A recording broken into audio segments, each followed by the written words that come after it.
Video کو like کر کے آگے شیئر ضرور کر دینا۔ کہ غازی عباس کی ولادت سیدہ فاطمۃ الزہرا کی دعا کا نتیجہ ہے۔ دیکھو، بیٹا مانگنے والے بیٹے مانگتے ہیں۔ بیٹا مانگا سیدنا ابراہیم علیہ السلام نے، بیٹا مانگا حضرت سیدنا زکریہ علیہ السلام نے، بیٹا مانگا یہ ان انبیاء کرام نے، اور اس کے بعد سیدہ طیبہ طاہرہ عابدہ زاہدہ رقیہ تقیہ نقیہ ساجدہ ظاہرہ مخدومہ کائنات ملکہ فردوس بری خاتون قیامت خاتون جنت ام ابیہا ام الحسنین سیدہ فاطمۃ الزہرا سلام اللہ علیہا و رضی اللہ تعالی عنہا جب اس دنیا سے تشریف لے جانے لگی، سیدہ پاک جب دنیا سے تشریف لے جانے لگی تو مولا مشکل کشا کو اپنے قریب بلایا، اور قریب بلانے کے بعد مولا سے کہا، علی میری حیات میں اللہ کے حبیب صلی اللہ علیہ وآلہ وسلم نے تمہیں دوسرا نکاح کرنے سے روک دیا تھا کہ تم نے دوسرا نکاح نہیں کرنا، اور پھر تم نے دوسرا نکاح نہیں کیا، لیکن میرے بعد تو تم دوسرا نکاح کرو گے، میرے بعد تو تم دوسرا نکاح کرو گے۔ مولا مشکل کشا نے کوئی جواب دینے کی بجائے سکوت اختیار کیا، کیونکہ دوسرا نکاح تو ہونا تھا، لیکن دل میں خیال تھا کہ سیدہ دنیا سے جا رہی ہیں، اور کون سیدہ؟ جس کے بارے میں اللہ کے حبیب نے فرمایا کہ فاطمہ کے خوش ہونے سے اللہ خوش ہوتا ہے، اور فاطمہ کے ناراض ہونے سے اللہ ناراض ہوتا ہے۔ اب پتہ چلا خدا کی خوشی کا راز ہمیں گویا کہ رسول اللہ نے بتا دیا۔ اب اللہ تبارک و تعالیٰ کو راضی کرنا ہے اور خوش کرنا ہے تو ایسا کام کرو جس سے سیدہ خوش ہو جائیں، جس سے سیدہ خوش ہیں اس سے اللہ تبارک و تعالیٰ بھی راضی ہے۔ آقا نے فرمایا فاطمہ کے راضی ہونے سے اللہ راضی ہوتا ہے، اور فاطمہ کے ناراض ہونے سے اللہ ناراض ہوتا ہے۔ یہ سیدہ فاطمۃ الزہرا مولا کائنات نے پوری زندگی سیدہ کی خوشی کا بہت خیال کیا، پوری زندگی خیال کیا۔ سیدہ پاک جتنے دن تک حیات رہیں بہت خیال فرمایا۔ کم و بیش سیدہ فاطمۃ الزہرا اور مولا کائنات یعنی نکاح کے بعد تقریباً 8 سے 9 سال کا عرصہ دونوں کا ساتھ میں گزرا، اور ان دنوں مولا کائنات نے پورا خیال کیا سیدہ پاک کی خوشی کا۔ اب دنیا سے جا رہی ہیں، ظاہری آخری وقت ہے، تو جاتے جاتے اپنے پاس مولا کائنات کو بٹھا کر کہتی ہے کہ میرے بعد آپ دوسرا نکاح تو کرو گے؟ آپ نے خاموشی اختیار کی، فرمایا علی کرو گے؟ یہاں ایک بات میرے ذہن میں آتی ہے، میں تھوڑا سا موضوع سے ہٹ کر لگتی ہے لیکن پیش کرنا چاہتا ہوں، اس لیے کہ انٹرنیٹ کا دور ہے، سامنے والوں سے زیادہ جو نظر نہیں آتے وہ لوگ سنتے ہیں۔ تو کچھ لوگ ایسے ہیں کہ ان محفلوں کو کلمہ پڑھنے والے بھی سنتے ہیں اور کچھ کلمہ نہیں پڑھنے والے بھی سنتے ہیں، پھر حضور کو مکمل طور پر ماننے والے بھی سنتے ہیں، اور بعض آیتوں کو مان کر بعض کا انکار کرنے والے بھی سنتے ہیں۔ ایک اعتراض ہو سکتا ہے کہ حضور تو سب کے لیے یہ بتائیں کہ وہ دوسری تیسری چوتھی تک کر سکتا ہے، لیکن اپنی بیٹی جہاں دی ہے تو جہاں اپنی بیٹی دی ہے اس کے شوہر کو کہہ دیا کہ تم ان کی موجودگی میں دوسرا نکاح نہیں کر سکتے، تو اوروں کے یہاں تو سوکنے آئیں اور خود کی بیٹی کی معاذ اللہ، حالانکہ کوئی ایمان والا یہ نہیں کر سکتا اعتراض، لیکن بہرحال کسی کے ذہن میں آ بھی جائے تو ٹوک کس کو ہے؟ حالانکہ اس طرح بے ادبی کے سوالات نہیں آ سکتے، لیکن ساتھ میں ذکر کر رہا ہوں کہ سیدہ فاطمۃ الزہرا کی موجودگی میں دوسرا نکاح کیوں روکا؟ اس کا مطلب اپنی بیٹی سے پیار تھا، اپنی بیٹی سے پیار تھا، اس لیے بیٹی پر جو ہے دوسرا نکاح کے اب اس کی موجودگی میں دوسرا نکاح ہوگا، ایسا نہیں۔ حضور کریم ہے، اور ایسے کریم ہے قرآن کہتا ہے لَقَدْ جَاءَكُمْ رَسُولٌ مِّنْ أَنفُسِكُمْ عَزِيزٌ عَلَيْهِ مَا عَنِتُّمْ حَرِيصٌ عَلَيْكُمْ بِالْمُؤْمِنِينَ رَؤُوفٌ رَحِيمٌ۔ وہ مومنوں پر کمال مہربان ہیں۔ مولا علی کے نکاح میں جو بھی دوسری بیوی آتی تو وہ بہرحال مومن ہوتی۔ سیدہ فاطمہ الزہرا کا تو کیا بگڑنا تھا، اللہ کے رسول نے آنے والی کے ایمان کا خیال کیا۔ وجہ یہ تھی کہ جس وقت تو دو سوکنوں میں ناراضگی ہوتی ہے اور ضرور ہوتی ہے، کہیں نہ کہیں ظاہر ہو یا نہ ظاہر ہو، اظہار ہو یا نہ اظہار ہو، تو اب سیدہ فاطمہ کی ناراضگی پر خدا ناراض ہوتا ہے۔ تو اللہ کے رسول نے کئی حکمتیں تھی، ایک حکمت یہ بھی تھی کہ سیدہ کی موجودگی میں دوسرا نکاح کرنے سے روک دیا کہ اس کو دیکھ کر کے اگر زہرا کا دل دکھے گا تو اس عورت سے اللہ ناراض ہو جائے گا اور اس کی آخرت خراب ہو جائے گی، اس لیے میرے آقا نے اس آنے والی کی آخرت کو بچانے کے لیے دوسرا نکاح سے منع فرما دیا۔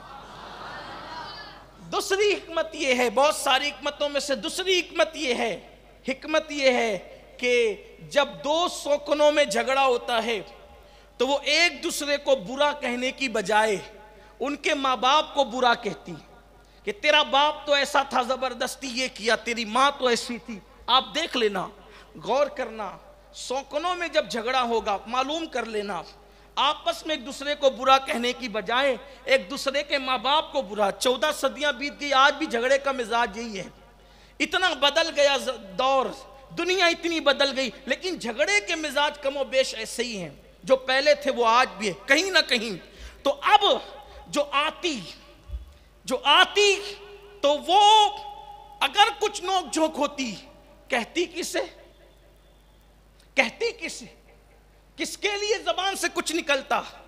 سیدہ کے بابا کے لیے، اور ان کی گستاخی کفر ہے، ان کی توہین کفر ہے۔ ارے توہین اللہ اکبر زبان سے نکالنا تو بہت بڑی اور بہت بری بات ہے، ان کے لیے دل میں برا خیال کر لینا یہ بھی کفر ہے، حتیٰ کہ ان کی نالین کی توہین بھی کفر ہے۔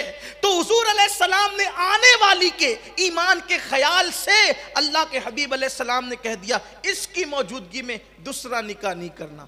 پتہ چلا اپنی بیٹی کا خیال تو تھا لیکن آنے والی کے ایمان کا بھی خیال تھا۔ اب پتہ چلا کہ کیوں روکا۔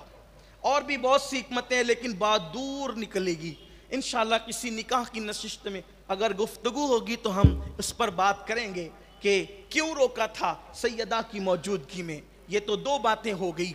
عاشقوں نے بڑے جوابات دیے ہیں۔ تو بی بی زہرا پاک نے کیا کہا، میرے بعد آپ دوسرا نکاح تو کریں گے؟ سرکار مولانی نے خاموشی اختیار کی اور پھر سیدہ نے کہا آپ کریں گے، میری وصیت ہے جب کرنا تو کسی بہادر گھرانے کی عورت سے نکاح کرنا، وہ عورت بہادر گھرانے کی عورت سے نکاح کرنا۔ تو مولا مشکل کشا نے کہا تھا بہادر گھرانے کی عورت سے نکاح کیوں؟ تو سیدہ کی آنکھوں میں آنسو آ گئے تھے اور کہنے لگی علی میرے سرتاج، اس لیے کہ جب معرکہ کربلا رونما ہوگا تو نہ آپ ہوں گے نہ میں ہوں گی، نہ حسن ہوں گے نہ اور کوئی ہوگا۔ تو میں یہ چاہتی ہوں کہ جب معرکہ کربلا وجود میں آئے تو آپ جب نکاح کریں گے بہادر عورت سے تو اس سے جو بچے پیدا ہوں گے وہ بھی بہادر ہوں گے، اور وہ بہادر بچے میرے حسین کے کربلا میں کام آئیں گے۔ اس لیے میں آپ کو کہتی ہوں کہ بہادر گھرانے میں نکاح کرنا۔ تو مولا کائنات نے اس وصیت کا خیال کرتے ہوئے بنو کلاب کے اندر فاطمہ کلابیہ رضی اللہ تعالیٰ عنہ سے نکاح فرمایا، اور پھر سیدہ پاک نے دعا کی اللہ اب جس سے نکاح ہو اس سے بہادر بیٹے عطا فرما تاکہ وہ کربلا میں میرے حسین کے کام آئے۔ ٹھیک 1 سال کے بعد حضرت ام بنین فاطمہ کلابیہ رضی اللہ تعالیٰ عنہ کے ساتھ مولا کائنات نے نکاح فرمایا، اور پھر ان سے اللہ نے جو بیٹے عطا کیے ان میں سے ایک خوبصورت اور حسین نام ہے غازی عباس علمدار کا۔ یہ عباس دعائے فاطمہ ہے، سیدہ فاطمہ الزہرا کی دعا سے پیدا ہوئے، اور پھر یہ ہم شبیہ علی مرتضیٰ تھے۔ ان کا حسن مولا علی کے گویا کی تصویر تھی۔ یہ خاندان خوبصورت خاندان ہے، لیکن مولا مشکل کشا کے ہمشبی تھے غازی عباس رضی اللہ تعالیٰ عنہ، بڑے حسین و جمیل، بڑے خوبصورت، اور ان کی خوبصورتی کو دیکھ کر ان کو بنو ہاشم کا چاند کہا جاتا ہے، یعنی وہ چاند کی طرح چمکتا ہوا چہرہ رکھتے تھے، بڑے حسین و جمیل تھے حضرت غازی عباس رضی اللہ تعالیٰ عنہ، اس لیے ان کا لقب ہے قمر بنو ہاشم، یعنی بنو ہاشم کا چاند۔ مولا کائنات بہت پیار کرتے تھے، یوں تو مولا علی کے 18 بیٹے تھے، مولا کائنات کی 9 بیویوں سے 18 بیٹے اللہ تعالیٰ نے ان کو عطا فرمائے، لیکن ان میں سے سبھی پیارے تھے، مگر غازی عباس کی طرف توجہ خصوصی تھی۔ غازی عباس حسین جمیل، اور ان کے دل میں بڑا پیار تھا حسنین کریمین کے لیے، اور ان کی امی خود بھی بی بی زہرا پاک کا بڑا ادب کرتی تھی، نام فاطمہ تھا، ان کا نام فاطمہ تھا، اور ان کو بیٹے ہی بیٹے اللہ نے دیے، چونکہ بی بی زہرا کی دعا تھی، اللہ نے بیٹے ہی بیٹے دیے، تو فاطمہ نام کے باوجود بھی ان کا لقب ہو گیا ام بنین، یعنی بیٹوں کی ماں، بیٹوں کی ماں ان کا لقب ہو گیا۔ ام بنین کہتی تھی میں فاطمہ کے شوہر کی بیوی تو ہوں، لیکن فاطمہ کو میں اپنی آقا تصور کرتی ہوں، اور اپنے آپ کو ان کی کنیز تصور کرتی ہوں، اور اپنے بیٹوں کو وصیت کرتی تھی کہ دیکھو تمہارا اور حسنین کے بابا علی ضرور ہیں، لیکن تمہاری ماں کنیز فاطمہ ہے، اور ان کی ماں بنت پیمبر فاطمہ بنت محمد ہے، اس لیے ان کا احترام کرنا یہ ماں کی تربیت کا نتیجہ تھا کہ امام حسین بیٹھتے تھے تو غازی عباس بیٹھتے نہیں تھے اس وقت تک جب تک کہ عباس کو کہہ نہ دیا جائے عباس بیٹھ جاؤ میرے بھائی، اندازہ کریں کھڑے ہوتے تھے۔ حضرت امام علی مقام اور امام حسن پاک جب یہ موجود رہتے محفل میں اس وقت تک نہ بیٹھتے جب تک کہ اللہ اکبر بیٹھنے کو نہ کہا جاتا، حالانکہ علی پاک کے بیٹے تھے، اور یہ بڑے بہادر تھے، بڑے دلیر تھے، قد اونچا تھا۔ مورخین نے لکھا ہے قد اتنا اونچا تھا ان کا کہ یہ اونٹ کی پیٹھ پر ہاتھ رکھتے تھے کھڑے ہو کر کے، اتنا اونچا قد اللہ نے دیا تھا، شانے چوڑے چوڑے اور مضبوط جسم والے تھے، بڑی خوبصورتی اللہ نے عطا کی تھی، سخاوت بھی بڑی تھی، شجاعت بھی بڑی تھی، بلکہ ان کی شجاعت کو دیکھ کر ان کو ثانی حیدر قرار کا لقب عطا کیا گیا کہ یہ ثانی حیدر قرار ہیں، اللہ اکبر۔ اور پھر غازی عباس کو یہ جو غازی کا لقب ملا 12 سال کی عمر میں، اس لیے کہ آپ جانتے ہیں جو غازی ہوتا ہے وہ شہید نہیں ہوتا، اور جو شہید ہوتا ہے وہ غازی نہیں ہوتا۔ وجہ یہ ہے کہ غازی کہتے اس کو ہیں کہ جو جنگ سے جیت کر واپس آتا ہے، اور شہید کہتے اس کو ہیں کہ جو جنگ کے اندر اپنی جان قربان کر دیتا ہے، جو قربان کر دے، یا یوں کہہ لے اس کو جو کسی کی جان لے لے اس کو غازی کہتے ہیں، یعنی زبردستی نہیں بلکہ واقعتاً حقیقتاً حق پر رہنے کے بعد اگر جان لے لے غازی کہتے ہیں، جان دے دے شہید کہتے ہیں۔ ان کو غازی کہنے کی وجہ یہ تھی کہ جس وقت ایک جنگ کے موقع پر مولا کائنات اپنے 18 کے 18 بیٹوں کے ساتھ اس جنگ میں شہید ہوئے، اس جنگ میں شریک ہوئے، آپ کی جنگ میں شرکت ہوئی، مولا کائنات کی شریک ہوئے آپ، تو اس وقت سامنے جو ہے وہ لاکھوں کا لشکر تھا اور آپ کے پاس ہزاروں کی فوج تھی۔ آپ نے فوج پہ نظر دوڑائی سامنے اور اپنی فوج پر، تو سامنے کی فوج میں سے لوگ کہہ رہے تھے ہماری تعداد زیادہ ہیں، تو آپ اس جنگ کے اندر اب اپنی طاقت کا اظہار کرنا چاہتے تھے۔ تم میں کون علی کا بیٹا ہے جو جا کر کے ان سے مقابلہ کرے، ان سے جا کر کے مقابلہ کرے؟ تو اس وقت ایک شہزادے کھڑے ہوئے، کبھی اون ابن علی کھڑے ہوئے، کبھی محمد ابن علی کھڑے ہوئے، کبھی محمد اکبر ابن علی کھڑے ہوئے، کبھی حضرت محمد اصغر کھڑے ہوئے، اس طریقے سے ایک کے بعد ایک کھڑے ہوتے رہے، کبھی عبداللہ ابن علی، کبھی عمر ابن علی، کبھی عثمان ابن علی، اس طریقے سے ایک کے بعد ایک کھڑے ہوتے رہے اور کہتے رہے کہ بابا ہم جائیں گے۔ حالانکہ ان سب سے پہلے جو کھڑے ہوئے پہلی بات میں وہ امام حسن تھے. امام حسن پہلے کھڑے ہوئے کہنے لگے بابا میں جاتا ہوں. بڑے بہادر تھے, بڑے شجاع تھے. مولا علی نے مسکرا کر کہا بیٹا میری بات غور سے نہیں سنی. کہا بابا کیا؟ کہا میں نے کہا علی کا کون بیٹا جائے گا لڑنے کے لیے؟ امام حسن نے کہا تو میں جاؤں گا. فرمایا بیٹا ابناءنا قرآن کہہ کر فیصلہ کر چکا کہ تم نبی کے بیٹے ہو. علی کی صلب سے پیدا ہوئے ہو لیکن نبی کے بیٹے ہو. میں چاہتا ہوں علی کا بیٹا جائے. علی کے بیٹے تو ہیں لیکن نبی کا بیٹا قرار دیا قرآن نے, تو میں چاہتا ہوں علی کا بیٹا کوئی جائے. ایک کے بعد ایک کھڑے ہوتے رہے اور کسی نے کہا اتنے ٹائم میں اتنا لشکر یہ. غازی عباس کی عمر, ابھی غازی نہیں کہلائے تھے, مولا عباس کی عمر ابھی 12 سال کی تھی.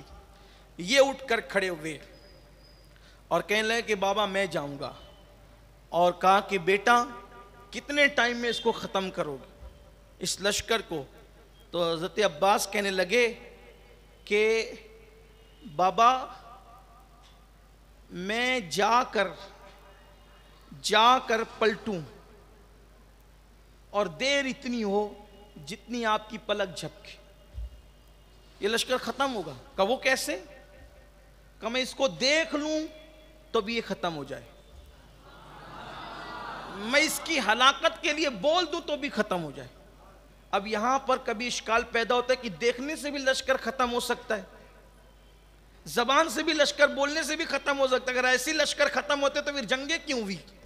لیکن وہاں چونکہ خود اعتمادی بول رہی تھی اور اگر اس کو حدیث سے کوٹ کرنا چاہے تو یوں کہہ سکتے کہ اللہ کے رسول نے یہ نہیں فرمایا کہ اللہ تبارک و تعالیٰ کا اعلان حدیث قدسی ہے کہ جب بندہ نوافل کی کثرت کرتا ہے تو اللہ اس کی آنکھ بن جاتا ہے جس سے وہ دیکھتا ہے, اللہ اس کی زبان بن جاتا ہے جس سے وہ بولتا ہے, اللہ اس کی ہاتھ بن جاتا ہے جس سے وہ پکڑتا ہے. اب آپ مجھے بتائیں جب قم باذن اللہ کہہ کر ان کا خادم اور ان کی اولاد مردوں کو جلا دے اور مار کہنے کے بعد چاہے وہ زندوں کو مار ڈالے, جب عبد القادر جیلانی کی یہ شان ہے ان کی اولادوں میں, تو پھر غازی عباس کی شان تو اس سے بہت بڑی ہے. غازی عباس کی شان تو بہت بڑی ہے.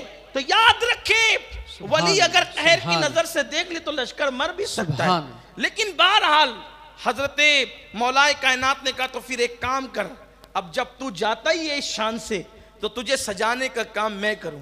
امامہ باندھا, تلوار دی, 12 سال کی عمر تھی اور اتنے خوبصورت لگ رہے تھے, ایسا لگتا تھا کہ جیسے ایک چاند دوسرے چاند کو سجا رہا ہو. سبحان اللہ, سبحان یا اللہ. یوں لگتا تھا کہ جیسے آئینے میں علی اب جنگ کی تیاری خود کر رہے ہیں. سبحان اللہ, سبحان اور اگر یہ لکھی ہوئی بات نہیں ہے جو اب کہنے جا رہا ہوں, اگر محض چشم تصور سے میں دیکھوں تو یوں لگتا تھا کہ جیسے علی اپنے بچپنے میں کسی جنگ کے لیے تیار ہو رہے ہیں. مشابہت اتنی تھی, حسن میں اس قدر مشابہت تھی, تصویر علی تھے. اللہ اکبر. ہمارے تصورات اور ذوق کچھ اور ہی بات کرتے ہیں, لیکن بات اتنی کرتا ہوں جب سجا کر, سنوار کر, امامہ باندھ کر, تلوار دے کر اور پھر ڈھال دے کر, پٹکا باندھ کر جب گھوڑے پر بٹھایا اور پھر عباس 12 سال کے لاکھوں کے لشکر کی طرف, ہزاروں کے لشکر سے لاکھوں کے لشکر کی طرف جانے لگے کہ عباس کی شان سے جا رہے ہیں. ایسے میں مولا علی کو خیال آیا میرا لال کیسے سج کر جا رہا ہے, کسی کی نظر نہ لگ جائے, تو آواز دی میرے غازی واپس آ تاکہ تجھ پر سورہ ناس پڑھ کے دم کروں کہ کسی کی نظر نہ لگے. علی کا کہنا تھا غازی واپس آ, یہی غازی مولا عباس کی پہچان بن گئی. اس لیے شہید ہونے کے بعد بھی دنیا ان کو غازی عباس کہہ کر پکارتی ہے. اور خاص بات یہ ہے کہ یہ قافلہ حسین کے علم بردار تھے. علم کربلا کا آخری تک ان کے ہاتھ میں رہا, اور اس علم کی کیسی لاج رکھی آئندہ کی گفتگو کے اندر اللہ کی توفیق سے ہم اور آپ سماعت کریں گے. لیکن اس وفا کے ساتھ زندگی گزاری کہ امام حسین کو پوری زندگی کبھی بھیا نہیں کہا، بھائی نہیں۔ اکثر مورخین نے لکھا ہے کہ جب بھی کہتے آقا حسین کہتے، جب بھی کہتے آقا حسین کہتے، امام کہتے ہیں کہ بھائی ہو، بھائی کیوں نہیں کہتے؟ تو کہتے ہیں کہ میری ماں آپ کی امی کی خادمہ ہے اور آپ کی ماں بنت پیغمبر ہے، فاطمۃ الزہرا۔ یہ تعظیم تھی، یہ ادب تھا۔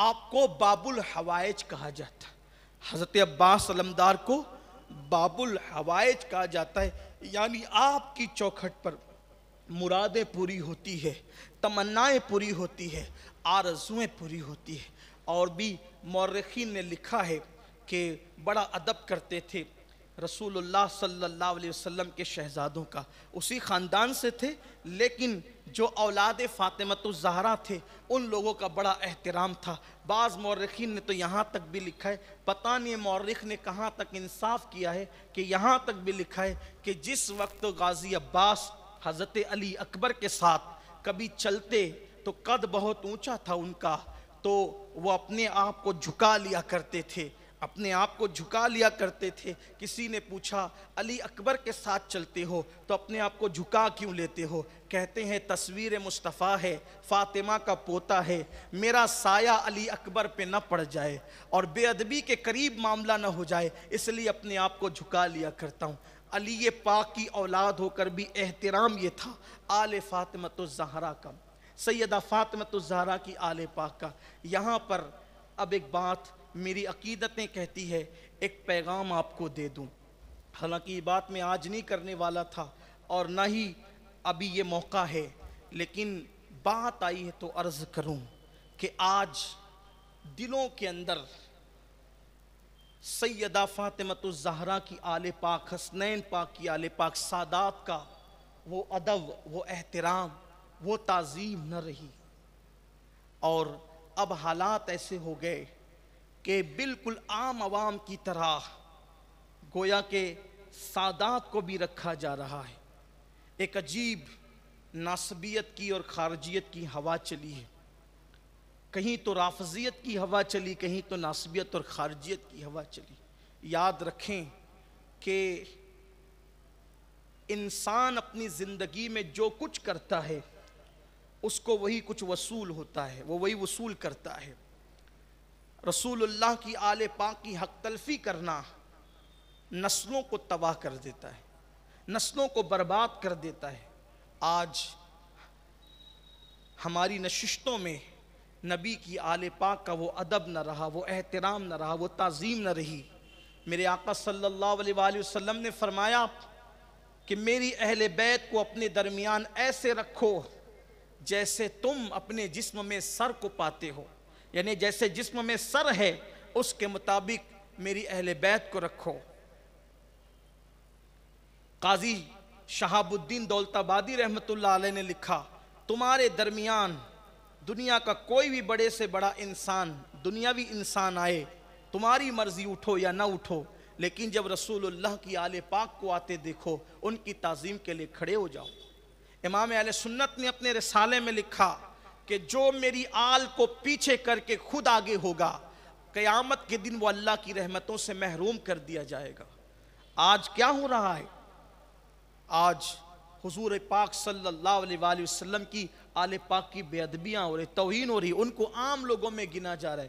حضور سیدی اشرف العلماء کے چھوچوی رحمت اللہ تعالی علیہ کی ایک نشست میں میری شرکت ہوئی، میں نے ان سے سنا، وہ فرماتے تھے کہ حضور پاک صلی اللہ علیہ وآلہ وسلم کی اولاد پاک کے جسم سے ایک مخصوص خوشبو آتی تھی، بعد میں لوگوں نے اس خوشبو کا فائدہ اٹھاتے ہوئے سادات کو قتل کرنا شروع کیا، تو اللہ تبارک و تعالیٰ نے جو ہے وہ ایک بزرگ کی، ایک اللہ کے برگزیدہ بندے کی دعا پر اس مخصوص خوشبو کو عام لوگوں سے اوجھل کر دیا اور پھر وہ اولیاء اللہ کے اندر باقی رکھی۔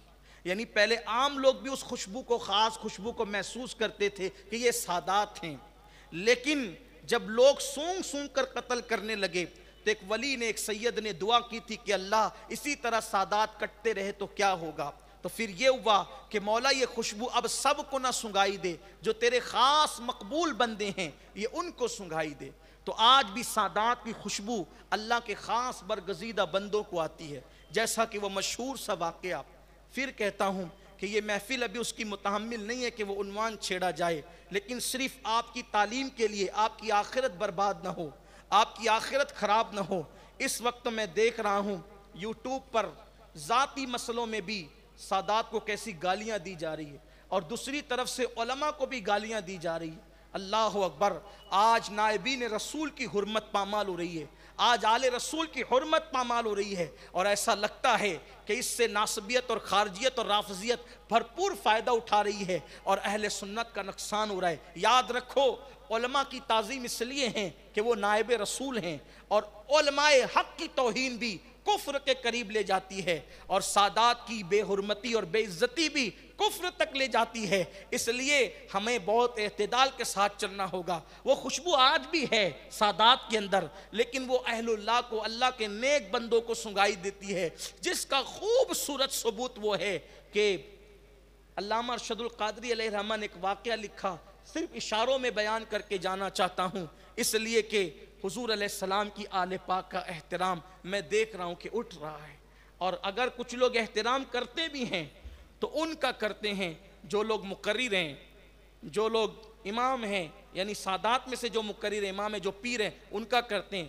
سبزی فروش کا احترام چلا گیا، ٹھیلا ڈکیلنے والے کا احترام چلا گیا، بے پڑھے لکھے سادات کا احترام چلا گیا. یاد رکھیے، سید سبزی فروش بھی ہو تو اس کا احترام ہم پر ویسے ہی واجب ہے جیسے کسی سید پیر کا، اس لیے کہ ہم پیر دیکھ کر احترام ابھی نہیں کر رہے ہیں.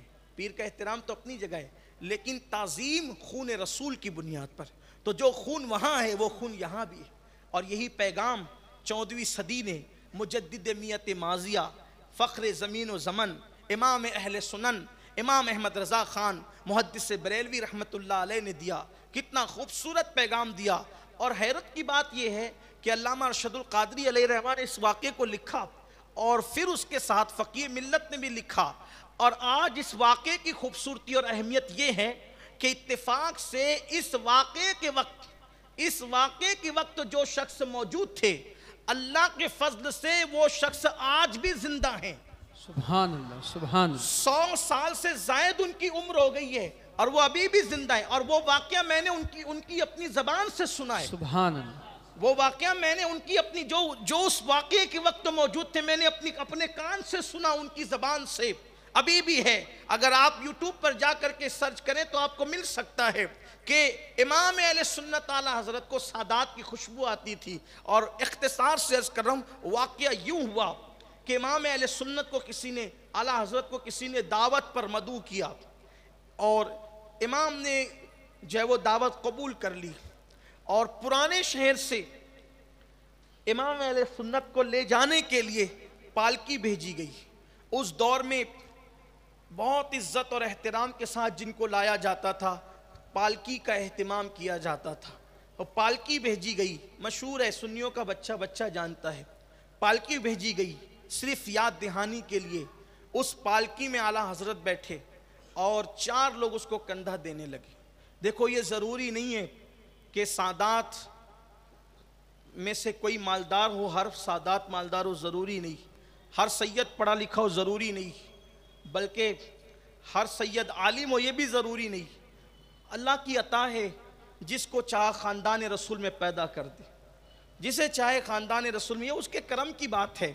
اور انسان ساری چیزیں حاصل کر لیتا ہے، لیکن یہ نسب حاصل نہیں کرتا.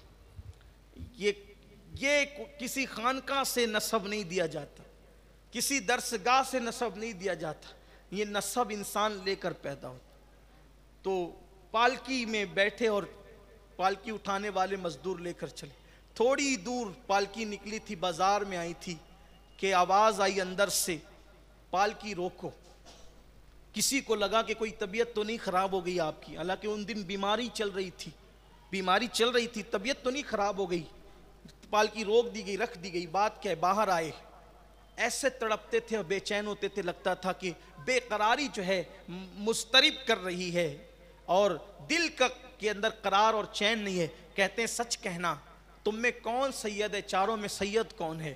اس لیے کہ نبی کی آل کی خوشبو آ رہی. یعنی وہ خوشبو اب بھی موجود ہے، وہ خوشبو اب بھی موجود ہے۔ میں کبھی کبھی اللہ کی بارگاہ میں دعا کرتا ہوں کہ اللہ کرے وہ خوشبو آج لوٹ آئے، اس لیے کہ بہت سے لوگ ایسے بھی ہیں کہ سادات کا احترام دیکھ کر کئی سیادت کے دعوے دار کھڑے ہو گئے، اور یہ انتہائی بدترین فعل ہے کہ کسی کو یہ نسبت حاصل نہ ہو اور وہ جھوٹی نسبت کا دعویٰ لے کر کھڑا ہو، وہ شفاعت رسول سے محروم ہے، اس پر اللہ رسول کی لعنت ہے۔ اس لیے اگر یہ سعادت اور شرف کسی کو حاصل نہیں تو وہ عزت کے لیے ایسا نہ کرے، لیکن ہمارے لیے ضروری ہے کہ اگر کوئی کہہ دے ہم اس کو مان لیں، باقی اس کا ذمہ دار وہ خود ہے، وہ اپنی جہنم خود بنا رہا ہے، وہ اس کا ذمہ دار ہے۔ لیکن اگر ہمیں کوئی کہہ دے کہ میں سید ہوں تو ہمیں مان لینا ہے، اس سے کوئی بحث نہیں کرنا۔ لیکن ان لوگوں کے لیے نصیحت، اللہ کا واسطہ کہ ایسا نہ کریں، ورنہ اصل والوں بھی مشکوک ہو جاتے ہیں اور ان پر سے لوگوں کا اعتماد اٹھ جاتا ہے، اور یہ خون رسول کی بات ہے۔ تو کہا تم میں کون سید ہے، بتاؤ، اللہ کے لیے بتاؤ کون سید، مجھے خوشبو آ رہی حضور کے خون کی۔ تو تین ایک طرف ہٹ گئے، جو چوتھے تھے انہوں نے کہا کہ مزدور سے مزدوری کروائی جاتی ہے، اس کا نسب نہیں پوچھا جاتا۔ امام تڑپ گئے اور تڑپ کر کہنے لگے کہ مجھے تو خوشبو آ رہی ہے، قیامت کے دن اگر تمہارے نانا نے پوچھا کہ احمد رضا میں نے تمہیں اتنا بلند مقام دیا تھا اس لیے کہ تم میری اولاد کے کندھوں پہ سواری کرو، تو میں تمہارے نانا کو منہ کیا دکھاؤں گا؟ بتاؤ یہ کیسے ہوا، تم سید ہو کر کے کیسے یہ پالکی اٹھانے پر آ گئے؟ تو کہا غریب ہوں، کوئی اولاد کے لیے ذریعہ نہیں تھا، میں پریشان ہوا، تو ان میں سے ایک میرا دوست تھا، اس نے کہا کہ ہمارے ساتھ چلنا، تمہارا کچھ کام ہو جائے گا تو بچوں کے لیے جو ہے وہ کچھ کھانے پینے کا انتظام ہو جائے گا۔ سیدی اعلیٰ حضرت نے اپنا امامہ ان کے قدموں پہ رکھا اور کہا شہزادے مجھے معاف کر دو۔ انہوں نے کہا میں نے معاف کیا۔ کہا نہیں، ایسے نہیں، بلکہ یوں ہوگا کہ آپ پالکی میں بیٹھیں گے اور احمد رضا اس پالکی کو اٹھائے گا اپنے کندھوں پر، اور جتنی دور تک آپ مجھے لے کر کے چلیں،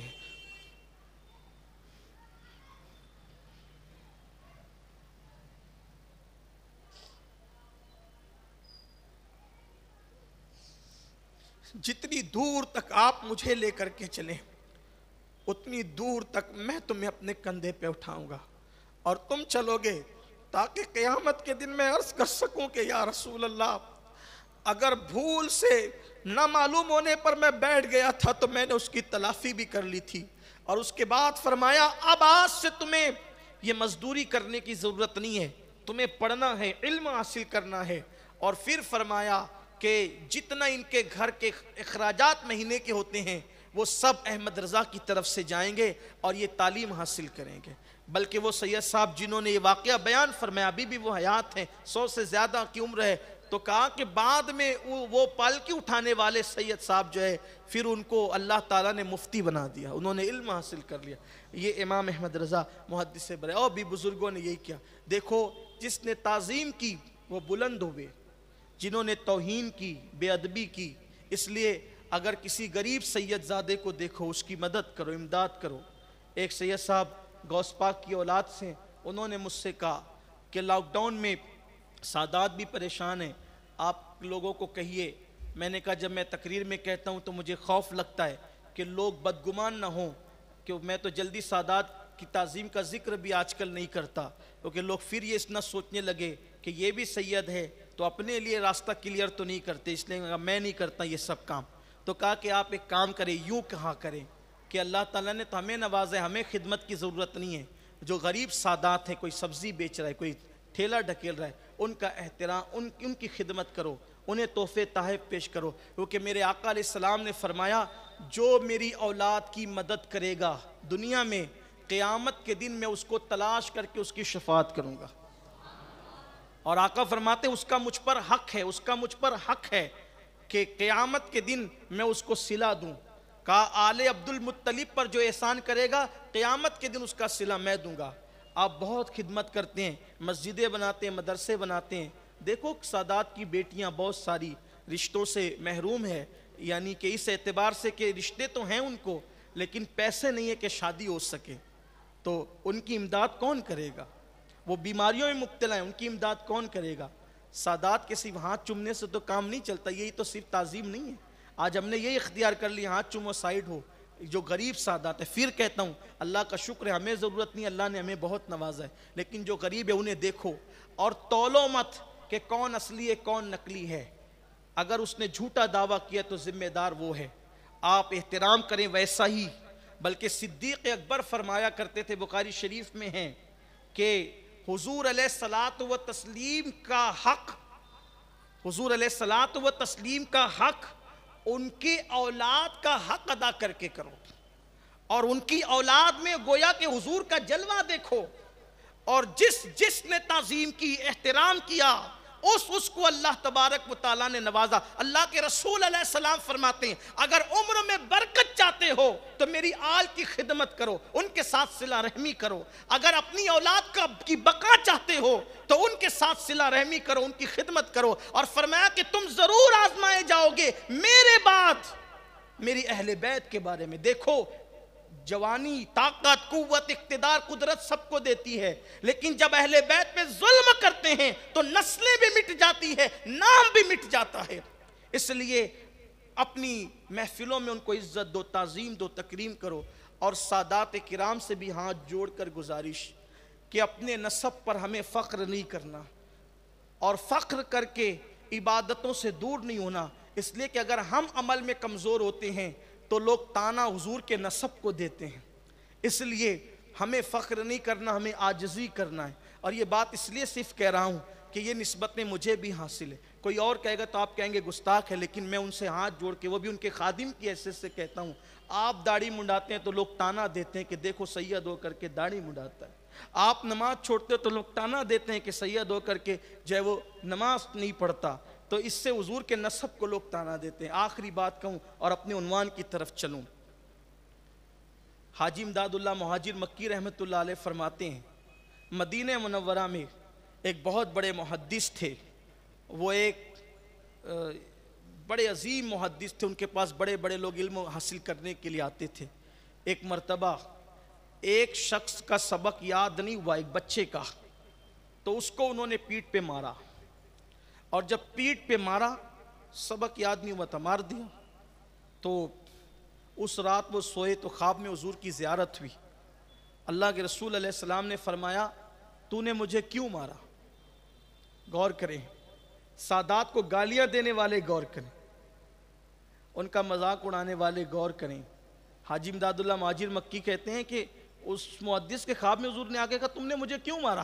انہوں نے کہا یا رسول اللہ میں آپ کو کیسے مار سکتا ہوں، میں تو آپ کا کلمہ پڑھتا ہوں. فرمایا تو نے مجھے کیوں مارا؟ اس کی سرکار میں آپ کی شفاعت کا متمنی ہوں، میں آپ کو کیسے مار سکتا ہوں؟ اس وقت تو حاجی صاحب کہتے ہیں کہ اللہ کے رسول نے اپنی پشت سے کپڑا ہٹایا تو 5 انگلیوں کا نشان پیٹھ پر موجود تھا. اس محدث نے کہا حضور یہ کیا ہے؟ حضور یہ کیا ہے؟ سرکار نے فرمایا میرا بیٹا تیرے پاس تعلیم حاصل کرنے آیا تھا، جو تو نے اس کی پیٹھ پر مارا تو وہ مار کے نشان میری پشت پر آئے. یہ سادات 14 صدیاں بیت گئی ہے لیکن خون اب بھی منتقل ہو رہا ہے. اس لیے خیال کرنا قبر میں جانا. دیکھو یہاں کوئی روکنے والا نہیں، ٹوکنے والا نہیں، جس کو جو چاہے گالی دے دو، جس کو جو چاہے کر لو، کچھ نہیں ہے. بنو امیہ میں سے اب یزید وغیرہ نے، مروان نے کتنا ظلم کیا، کون روکنے آیا؟ لیکن آج نتیجہ ان کے لیے کیا ہے؟ بس اتنا کہتا ہوں جنہوں نے احترام کی وہ بڑے بڑے بن گئے، جنہوں نے بے ادبی کیا نام نشان مٹ گیا. ان سے بغض نہیں رکھنا، عداوت نہیں رکھنا، تعظیم کرنا. حضرت عباس علمدار، غازی عباس مولا علی کے بیٹے ہو کر بھی آل فاطمہ کا اتنا احترام کرتے تھے، تعظیم کرتے تھے. اب غازی عباس کے بعد پھر آئیے حضرت امام علی اکبر کی طرف. سرکار علی اکبر ہم شبیہ پیغمبر، یعنی کہ کربلا کے اندر ہم شبیہ علی بھی ہیں غازی عباس کی شکل میں، اور ہم شبیہ نبی بھی ہے حضرت علی اکبر کی شکل میں. سبحان اللہ. پے کرے جود و سخا، پے کرے حلم و حیا. 18 سال کے کڑی الجوان مولا علی اکبر بہت خوبصورت تھے، بڑے شجاع تھے، بہت بہادر تھے. اور پھر انہی کے ساتھ ساتھ مولا علی اصغر بھی تھے. کربلا میں ان کی عمر صرف 6 مہینے کی تھی اور ان کے ساتھ ایک وجود تھا حضرت سیدنا سید سجاد عابد بیمار حضرت علی اوسط رضی اللہ تعالیٰ. ان کا ذکر کرتے ہیں اور آج کی نشست مکمل کرتے ہیں. کل جیسا کہ آپ نے ان کی امی کے بارے میں سنا کہ سیدہ شہر بانو یزد جرد کی بیٹی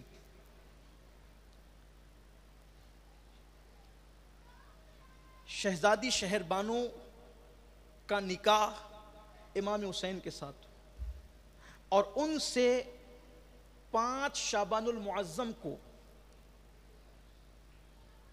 38 ہجری میں حضرت امام زین العابدین پیدا. ان کا نام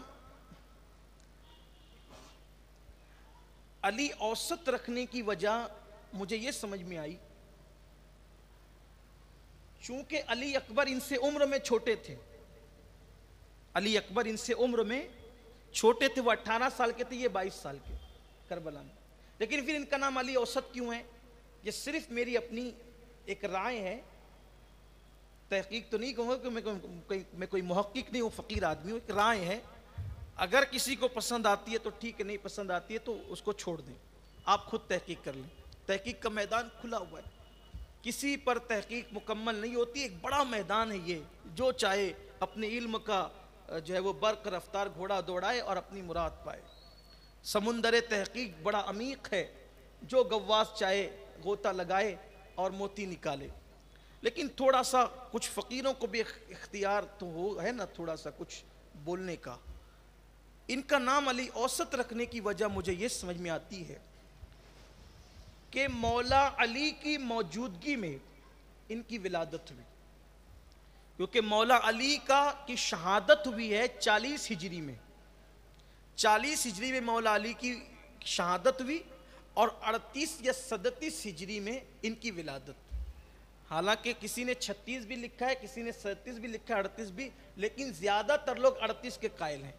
تو 2 سال یہ مولا کائنات کی ظاہری حیات میں رہے. تو چونکہ وہ علی تھے تو مطلقاً علی نام رکھنے کی بجائے گمان یہ ہوتا ہے کہ ان کا نام علی اوسط ہو گیا, درمیانہ علی. اس لیے کہ نیت اور رہی ہوگی کہ اس کے بعد بھی علی آئیں گے تو ان کے نام رکھے جائیں گے, تو اس لیے مولا علی کی موجودگی میں ان کا نام رکھا گیا, ساتھ میں علی اوسط کر دیا گیا. واللہ عالم. 5 شعبان کو 38 ہجری میں مدینہ منورہ میں ان کی ولادت ہوئی. ان کی امی حضرت شہر بانو.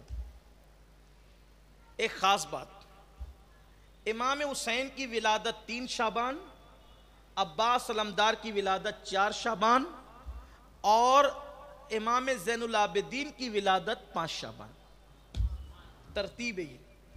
اور بعض مورخین کے نزدیک 4 شعبان امام حسین کی ولادت بھی ہے اور حضرت عباس کی ولادت بھی ہے, اور بعض مورخین کے نزدیک 5 شعبان امام حسین کی ولادت بھی, امام زین العابدین کی ولادت بھی. لیکن ہے یہی شعبان کا مہینہ. اور امام زین العابدین 2 سال تک مولا علی کی گود میں پلے, پھر اس کے بعد 12 سال تک امام حسن کی گود میں پلے, اور 22 سال تک کے امام حسین کی صحبت ان کو نصیب ہوئی. اللہ نے بہت علم عطا کیا تھا, اور ان کی پیدائش سے پہلے, ان کی ولادت سے پہلے اللہ کے رسول صلی اللہ علیہ وآلہ وسلم نے ان کی پیدائش کی خبر دی تھی, اور انہی کی نہیں بلکہ ان کے بیٹے کے بھی پیدائش کی خبر دی تھی. ایک مرتبہ رسول اللہ صلی اللہ علیہ وسلم کی بارگاہ میں حضرت سیدنا جابر ابن عبداللہ رضی اللہ تعالیٰ موجود تھے, تو اللہ کے حبیب علیہ السلام نے فرمایا, اے جابر, اور اس وقت امام حسین میرے نبی کی گود میں کھیل رہے تھے. اب یہاں خاص بات دیکھیں, توجہ آپ کی, تھک تو نہیں گئے آپ نا؟ ہاں آپ نہیں تھکیں گے مجھے پتا ہے, لیکن گفتگو تھوڑی سی طویل ہے.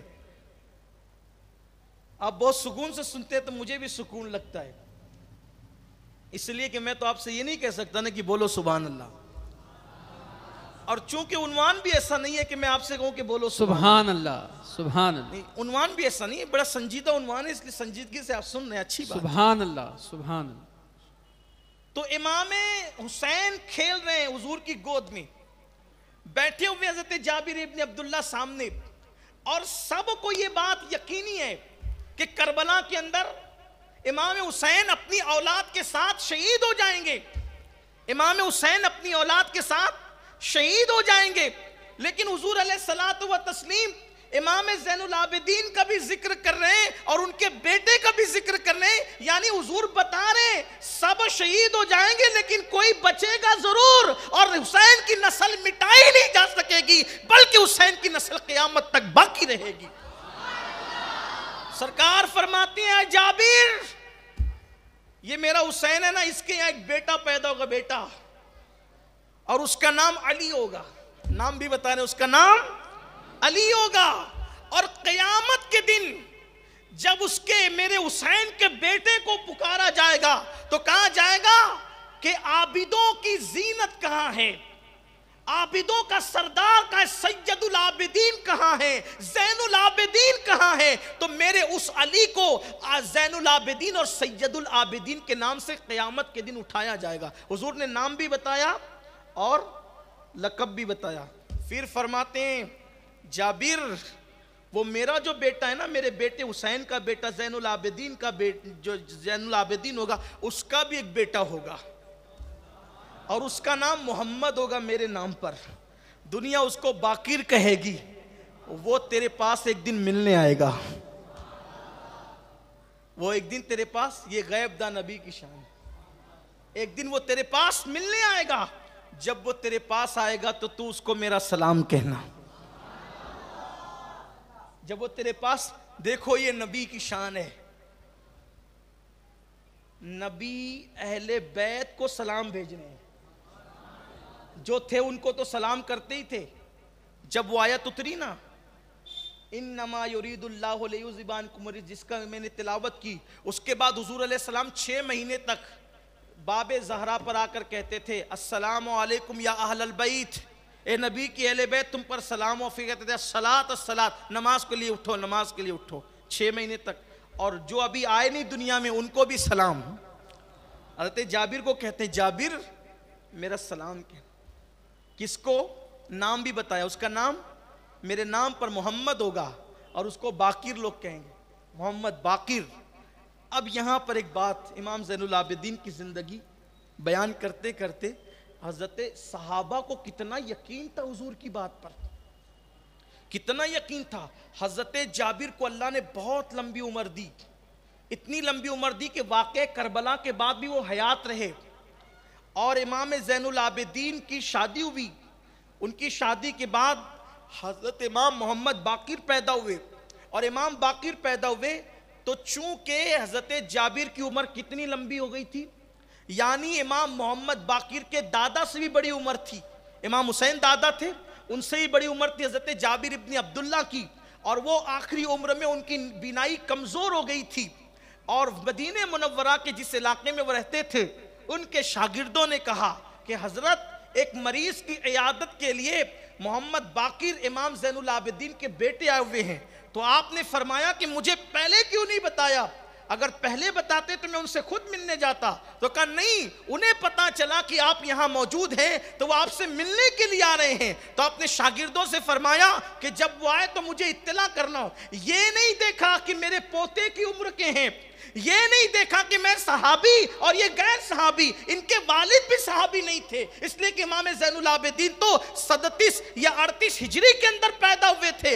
آپ مجھے بتائیں حضور علیہ السلام کے پردہ فرمانے کے تقریباً اللہ اکبر جب وہ 20 سال سے زائد عرصے کے بعد حضرت امام زین العابدین پیدا ہوئے تو پھر یہ صحابی کیسے؟ وہ صحابی نہیں تھے، ان کے والد بھی صحابی نہیں تھے، اور حضرت جابر صحابی تھے، لیکن صحابی ہونے کے باوجود بھی جب امام محمد باقر آئے تو حضرت امام باقر کی آمد پر حضرت جابر ابن عبداللہ کھڑے ہو گئے، اور کھڑے ہونے کے بعد ان کی پیشانی کو چوما، ان کے ہاتھوں کو چوما، اور ان کا بٹن کھول کر کے ان کے سینے پہ ہاتھ ملا اور یوں سونگا اور مسکرائے، اور پھر کان میں کہا، کچھ کان میں کہا، اور پھر حضرت امام محمد باقر جب جانے لگے، شاگردوں کو نے پوچھا حضرت آپ نے کان میں کیا کہا؟ وہ تو بہت خوش ہو گئے، تو فرمایا کہ جب میں حضور کے دربار میں بیٹھا تھا تو سرکار نے کہا تھا میرا ایک بیٹا تیرے گھر آئے گا محمد باقر نام کا، اس کو میرا سلام کہنا، تو وہی سلام میں نے پہنچایا، وہ خوش ہو گئے۔ پھر شاگردوں سے کہا اب کفن کی تیاری کر لو، آج تک زندگی کی گارنٹی تھی، اب زندگی کی گارنٹی ختم ہو گئی ہے، کیونکہ میرے نبی نے فرمایا کہ میرا بیٹا آئے گا۔ میں مطمئن تھا، تو جب تک باقر میرے گھر نہیں آئیں گے اس وقت تک میں دنیا سے نہیں جاؤں گا۔ یہ صحابہ کا احترام تھا، نبی کے گھر کے بچے کا احترام کیا۔ امام زین العابدین بڑے متقی پرہیزگار، روزانہ 1000 رکعت نفل نماز ادا کرتے تھے امام زین العابدین رضی اللہ تعالیٰ عنہ، اور بڑا دکھ سہا، آگے آنے والا ہے، بڑا دکھ سہا، کربلا میں بہت دکھ اٹھایا، بیمار تھے، کربلا شریف میں بیمار تھے، پورے قافلے کے ساتھ گئے بھی، واپس لوٹے بھی، بڑی تکلیف اٹھائی، بڑی اذیت اٹھائی۔ اور یہ مت سمجھنا کہ کربلا کے بعد امام زین العابدین کی مصیبتیں ختم ہو گئی، نہیں، واقع کربلا کے بعد بھی عبد الملک بن مروان کا بیٹا عبد الملک، اس نے امام زین العابدین کو کربلا کے بعد بھی ان کے ہاتھوں میں ہتھکڑیاں لگوائی، ان کے پیروں میں بیڑیاں لگوائی۔ سادات کے ساتھ یہ سلوک ہوا ہے، کلمہ پڑھنے والوں، مروان کا بیٹا عبد الملک، یہ کربلا کے بعد کی بات ہے۔ کبھی کبھی ہم سوچتے ہیں کہ چلو کربلا کے بعد وہ لوگ سکون سے ہو گئے، نہیں، عبد الملک بن مروان نے مدینہ منورہ میں ہتھکڑیاں ڈلوا کر، پیروں میں بیڑیاں ڈلوا کر، پھر مدینے سے واپس دمشق تک پیدل بلوایا۔ یہ ظلم ہوا ہے، اس صبر کے سوا کیا کیا؟ یہ ہمیں بہت بڑا درس ہے، پیغام ہے۔ نبی کے گھر والے ایک ایک فرد کی زندگی کو دیکھو۔ اور پھر امام زہری آپ کے شاگردوں میں ہیں، جس امام زہری کا ذکر آپ بار بار محدثین کی زبان سے سنتے ہیں، تو یہ آپ کے شاگردوں میں امام زہری، اور بڑے ثقہ راویوں میں ان کا شمار ہوتا ہے۔ تو امام زہری جو ہے، جب آپ کے ہاتھ میں ہتھکڑیاں تھی اور پیروں میں بیڑیاں تھی تو دوڑتے پیچھے چلے، رو رہے تھے، امام یہ ظلم کی داستان کب ختم ہوگی اور یہ ظلم کب ختم ہوگا؟ امام زین العابدین فرماتے ہیں کیا تم ہمیں مجبور سمجھتے ہو؟ کیا مجبور ہیں یہ سب برداشت کرنے کے لیے؟ فرمایا دیکھو، جب چلتے چلتے جنگل میں پہنچے تو فرمایا دیکھو، جیسے ہی آپ نے نظر ڈالی ہتھکڑیوں پر، پیر کی بیڑیوں پر، وہ سب ٹوٹ کر گر گئی۔ فرمایا ہم آزاد ہو سکتے ہیں، لیکن بندوں کی شان ہے کہ یار کی مرضی پر راضی رہے، ہم اللہ کی رضا پر راضی ہیں، ورنہ یہ ہتھکڑیاں ہمارے سامنے کوئی حیثیت نہیں رکھتی۔ پھر آپ نے دیکھا اور پھر وہ ہتھکڑیوں کو پھر آپ نے اپنے ہاتھوں میں ڈال لیا۔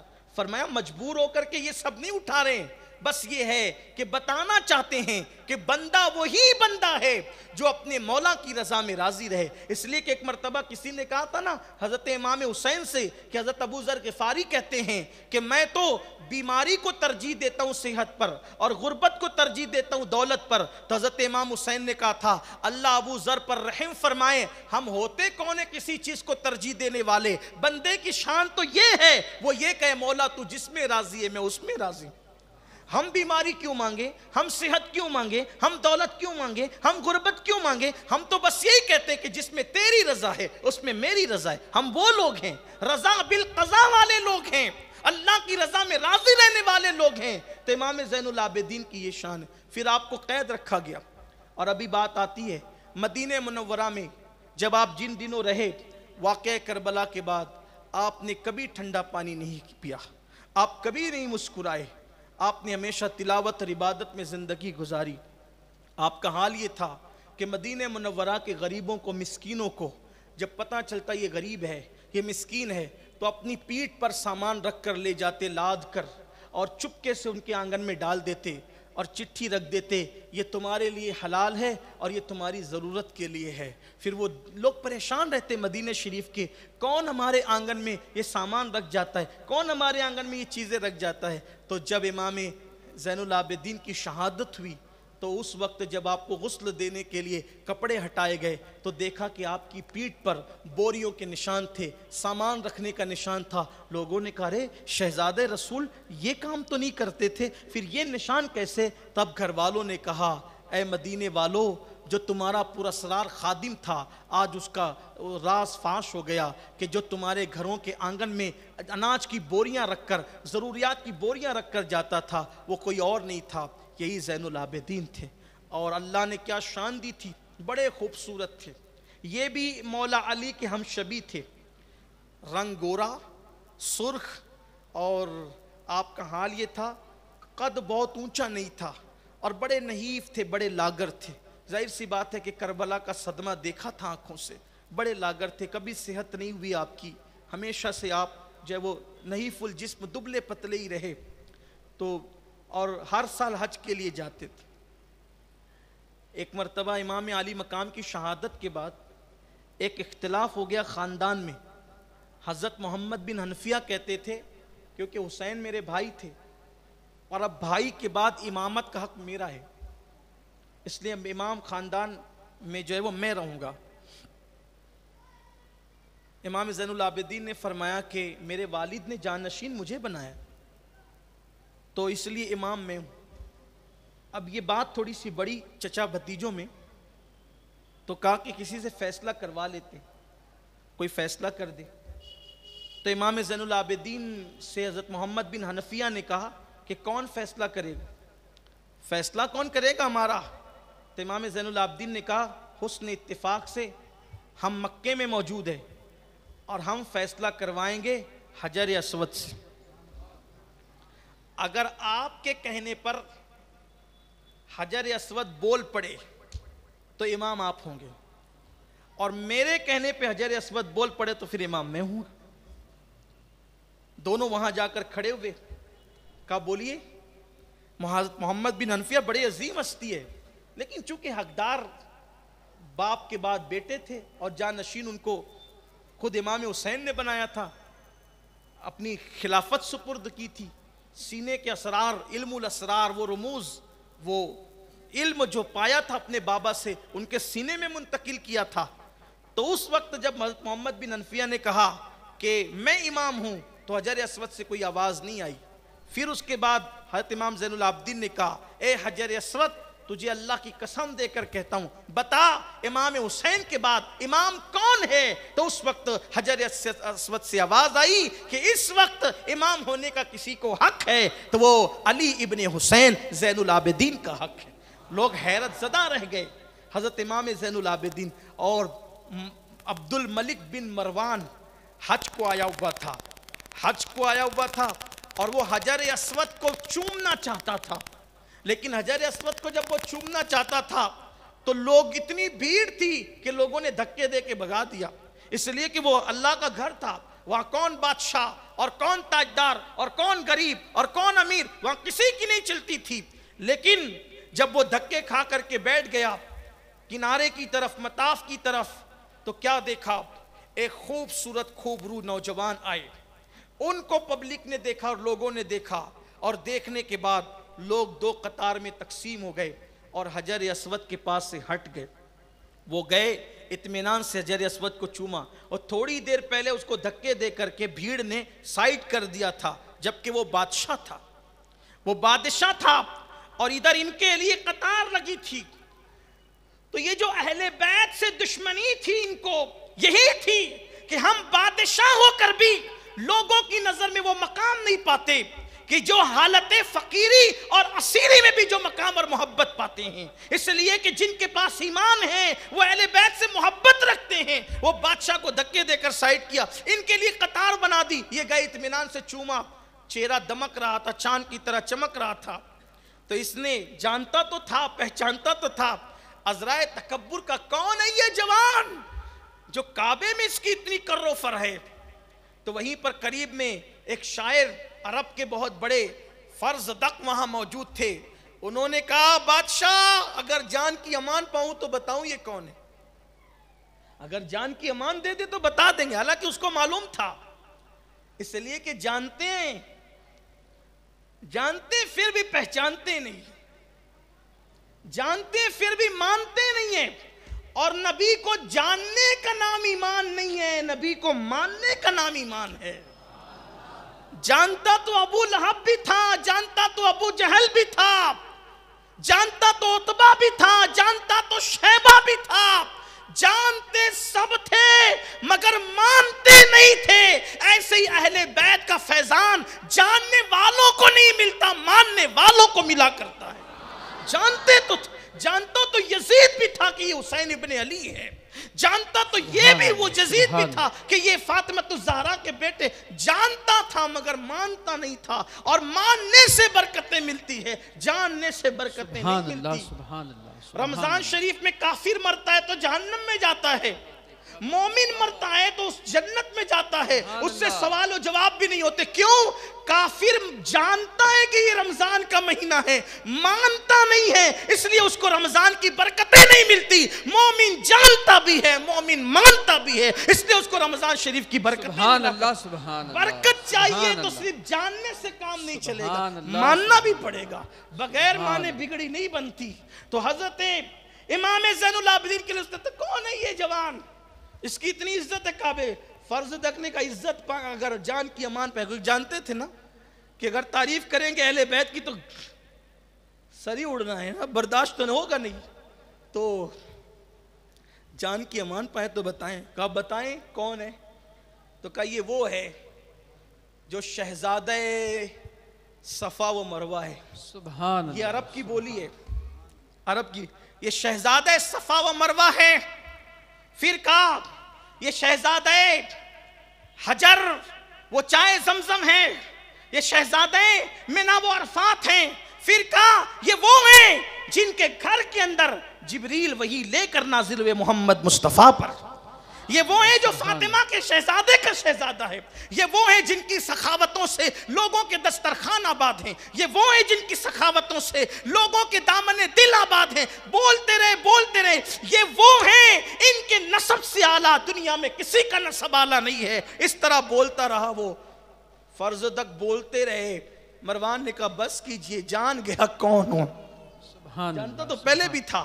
کوئی بڑا امام زین العابدین سے کہا حضرت وہاں یہ چل رہا تھا, اور فرزدق نے آپ کی تعریف کی, آپ نے ہزاروں درہم اٹھا کر کے اس کو دے دیے. کہا فرزدق سے کہنا معاف کریں, سفر حج میں ہیں, اس وقت تو اتنا ہی ہے, اس لیے تمہیں دے رہے ہیں. انشاءاللہ اگر اور زیادہ ہوتا تو ہم اور زیادہ عطا کرتے. فرزدق لے کر کہتا ہے خدا کی عزت کی قسم, اس گھرانے سے زیادہ سخی گھرانہ ہم نے کسی کا نہیں دیکھا. حضرت امام زین العابدین کے پاس اتنا علم تھا کہ حضرت امام محمد باقر کہتے ہیں ان کے دور میں ان سے بڑا علم والا میری نظروں نے نہیں دیکھا, ان سے بڑا متقی میری نظروں نے کسی کو نہیں دیکھا. اچھا یہ عبد الملک بن مروان جس نے ہتکڑیاں لگا کر ملک شام تک دوبارہ چلوایا تھا, ایک دن یزید اس کے باپ مروان پہ ناراض ہو گیا. دیکھو اہل بیت کی شان دیکھو, یزید اس کے باپ مروان پہ ناراض ہو گیا اور مروان کی جان پہ بند آئی. تو مروان آیا اور امام زین العابدین سے کہا کہ بہت قصوروار ہوں آپ کے خاندان کا, لیکن حکومت ناراض ہو گئی ہے, جان بچے گی تو آپ کی امان سے بچے گی, اگر آپ امان دے دے کچھ دن کے لیے. امام زین العابدین نے اپنا گھر دیا, اس کو اخراجات دیے اور اس کے پورے گھر والوں کی نگہبانی کرتے رہے. یہ ہے اہل بیت کا اخلاق, ان کا کردار. مروان کے ساتھ یہ سلوک کیا. بلکہ اور بھی مورخوں نے لکھا ہے کہ واقعہ کربلا کے بعد شمر یا ابن زیاد دونوں میں سے کوئی آیا مدینہ منورہ, تو اہل مدینہ نے اپنے دروازے بند کر لیے ان کو دیکھ کر کہ ان بدبختوں نے اہل بیت کے ساتھ جو سلوک کیا ہے, تو اس لیے ان کے لیے دروازے بند ہونا چاہیے. کسی نے پانی تک کو نہیں پوچھا. امام زین العابدین کو پتہ چلا تو اپنا بند دروازہ کھول دیا اور اس کو بلا کر کے کھانا بھی دیا اور پانی بھی دیا. لوگوں نے کہا ہم نے آپ کی خاندان کی محبت میں دروازے بند کیے تھے اور آپ نے دروازہ کھول دیا. فرمایا یہ ہم آل محمد کا یہی انداز ہے, جو ان کا کام تھا وہ انہوں نے کیا, جو ہمارا کام ہے وہ ہم کر رہے ہیں. یہ ہے کربلا, یہ کربلا کی داستان ہے. بالآخر حضرت امام زین العابدین کو 18 محرم الحرام کو امام زین العابدین کو جب عبد الملک ابن مروان نے دیکھا کہ ان کی مقبولیت ہے، ان کی عزت ہے، لوگوں کو متنفر کیا جاتا ہے، مارا جاتا ہے، پیٹا جاتا ہے، ان کو بار بار جو ہے وہ ستایا جاتا ہے، سب کچھ کیا جاتا ہے، لیکن پھر بھی ان کی مقبولیت کم نہیں ہوتی. تو اس نے سوچا کہ اگر یہ کھڑے ہو گئے نا یہ کہہ کر کہ خلیفہ میں ہوں، کیونکہ میرا بابا شہید ہوا اور میرے تایا نے جو ہے وہ حکومت کے انجام، حکومت کے معاملات سونپے تھے، بعد میں حقدار ہم ہیں، تو ہماری حکومت کو پھر سے خطرہ ہوگا. تو عبد الملک ابن مروان نے ان کو زہر دلوا دیا، اور زہر کے ساتھ ہی حضرت امام زین العابدین 56 یا 57 سال کی عمر میں اس دنیا سے آپ نے جام شہادت نوش فرمایا اور آپ شہید ہوئے. یہ بھی اس خاندان کی ایک عجیب تاریخ ہے. مولائے کائنات بھی شہید ہوتے ہیں، امام حسن بھی شہید ہوتے ہیں، امام حسین بھی شہید ہوتے ہیں، امام زین العابدین کو بھی زہر دیا گیا شہید ہوئے، امام باقر کو بھی زہر دیا گیا شہید ہوئے، امام جعفر صادق کو بھی زہر دیا گیا شہید ہوئے. حضرت امام موسیٰ کاظم کو مدینہ منورہ سے بغداد تک ہتھکڑیاں پہنا کر جو ہے وہ ان کو بھی ننگے پیر بغداد تک لایا گیا اور ان کو بھی جیل کے اندر زہر دیا گیا، وہ بھی شہید ہوئے. حضرت امام علی رضا کو حالت سفر میں کھانے میں زہر ملا کے دیا گیا، وہ بھی شہید ہوئے. آپ دیکھیں یہ وجود برداشت نہیں تھے، کیونکہ اگر یہ وجود رہتے تو اس کا مطلب یہ تھا کہ حکومت قائم نہ رہتی. صرف اپنے تخت کو بچانے کے لیے ان کی مقبولیت برداشت نہ تھی، اس لیے کہ اللہ نے اہل بیت میں کشش رکھی ہے، جہاں رہے جس دور میں رہے لوگوں کا مرکز عقیدت بن کر رہے. اور ایک مختصر سی اب اس کی مثال دے کر کے بات ختم کرتا ہوں. دیکھو جتنے ولی ہیں سب قابل تعظیم ہیں، سب قابل احترام ہیں، لیکن اولیاء میں بھی ان ولیوں کو دیکھ لو جن کا تعلق رسول اللہ کے خاندان سے ہے.